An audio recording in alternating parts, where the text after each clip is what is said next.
মাঝে মধ্যে আমরা অনলাইনে দেখতে পাই যে সুদূর চায়না থেকে এসে বাংলাদেশের যে মেয়েরা আছে তাদেরকে বিয়ে করে চায়নায় নিয়ে যাচ্ছে।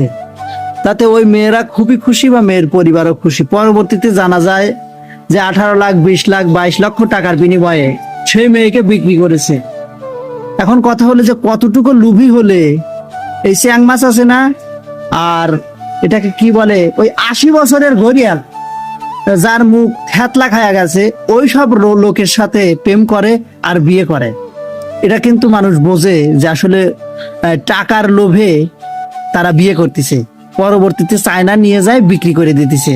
এখন মেয়ে ধান্দা করে যে চায়নার ছেলের সাথে বিয়ে করব আর টাকা আলা, সেই সাথে আমিও চলবো ভালো, আমার পরিবারের মানুষও ভালো চলবে।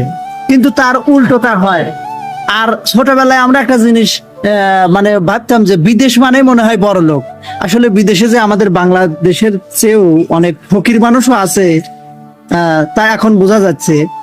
এই চায়নার ফাঁদে, চায়নার মানুষের কিছু কিছু লোকের ফাঁদে বাঙালি মেয়েরা পা দিয়ে সব কিছু হারিয়ে ফেলছে বা সর্বশান্ত হয়ে যাচ্ছে।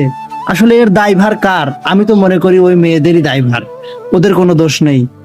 আমি ফাঁদ দিলাম আর তুমি পা দিবে, তা কেমন হলো?